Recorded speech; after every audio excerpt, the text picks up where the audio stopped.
السلام علیکم، صبح بخیر۔ میں ہوں ایمی خان۔ دھرتی کی صبح میں آپ تمام لوگوں کو خوش آمدید۔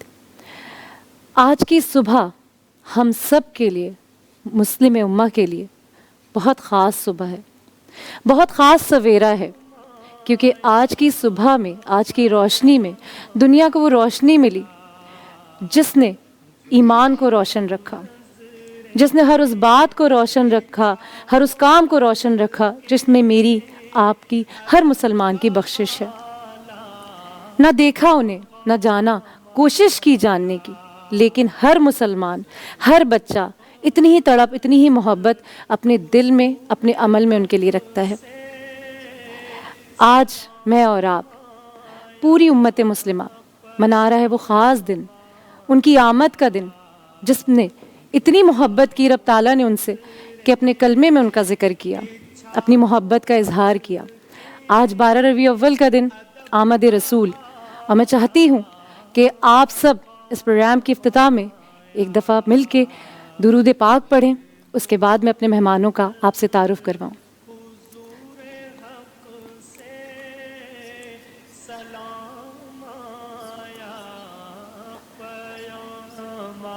یہ دن، یہ شام، یہ رات، یہ لمحے بہت خاص ہیں، اس لیے آج کی محفل میں صرف ذکر ہے، صرف وہ محبت ہے، وہ خوشبو ہے، اور اس ذکر کے لیے میرے پاس آج جو مہمان تشریف لائے ہیں انہوں نے اپنی زندگی وقف کر دی، جانے مانے ہیں، اور آج میں ان تمام مہمانوں کو خوش آمدید کرتی ہوں اپنے اس پروگرام میں۔ یہاں میرے ساتھ موجود ہیں، آپ سب بہت جانتے ہیں انہیں، بہت ہی کسی تعارف کی محتاج نہیں، ایکسپیرینس ہیں، اسکالر ہیں، اسلامک اسکالر ہیں، اور آج انہوں نے وقت دیا۔ ثروت آپا، السلام علیکم، بہت شکریہ آپ کی آمد کا۔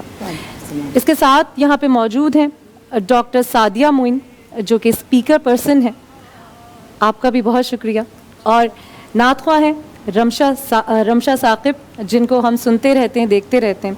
سونیا ناز، یہ بھی ہمیں نعت سنائیں گی، اور مہرین ہمارے ساتھ ہیں، آج یہ بھی ہمیں نعت سنائیں گی، بہت شکریہ۔ اور یہاں پہ میرے ساتھ موجود ہیں مفتی رانا ساجد، السلام علیکم، آمد کا شکریہ۔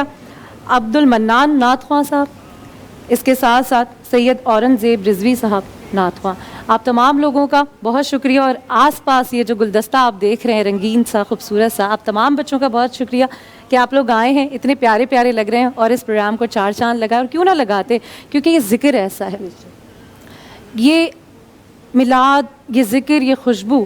ثروت آپا، آپ سے یہاں سے شروع کرنا چاہوں گی، یہ وہ نام ہے، عمر گزر جاتی ہے ان کو سیکھتے ہوئے، پڑھتے ہوئے، سمجھتے ہوئے، افتتاح کہاں سے کریں؟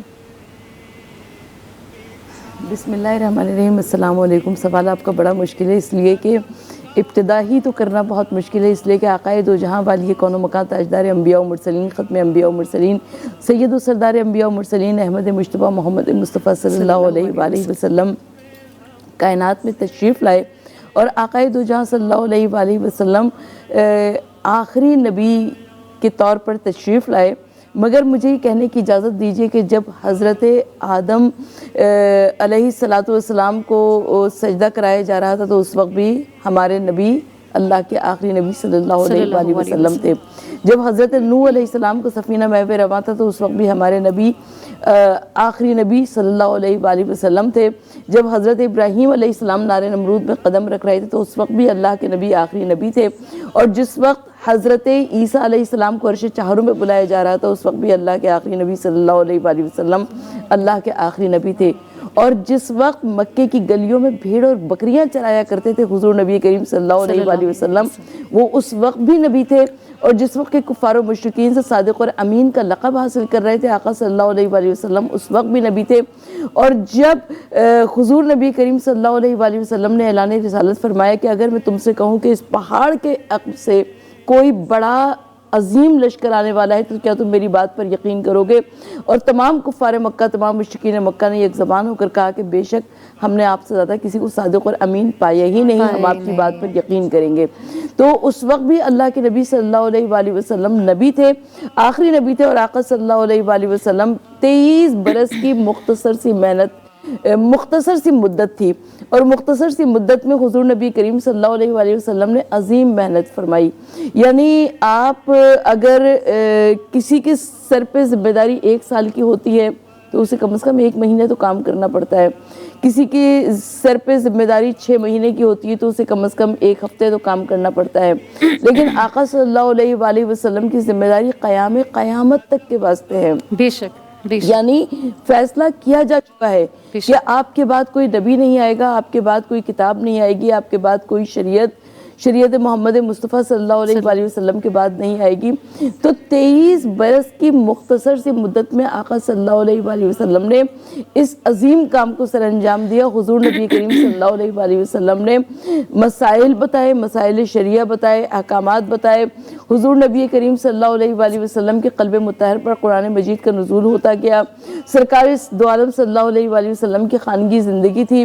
آقا دو جہاں صلی اللہ علیہ وآلہ وسلم باہر کے ملکوں سے جو وفود آیا کرتے تھے یا باہر کے ملکوں کے بادشاہوں کو خطوط لکھا کرتے تھے، یعنی ایک ایسا کار گرا تھا، کار نمایاں تھا کہ جس پر انسان کی عقل حیران رہ جاتی ہے. کیسے یہ ممکن ہے کہ حضور نبی کریم صلی اللہ علیہ وآلہ وسلم 23 برس کی مختصر سی مدت میں اتنے بڑے کام کر گئے کہ محمد سے وفا تو نے تو ہم تیرے ہیں، یہ جہاں چیز ہے کیا لوح و قلم تیرے ہیں پروردگار عالم. دیکھیے تمام انبیاء کا ڈیزگنیشن اپنے مقام پر، کوئی کلیم اللہ ہے، کوئی خلیل اللہ ہے، لیکن حضور نبی کریم صلی اللہ علیہ وآلہ وسلم حبیب خدا قرار پائے.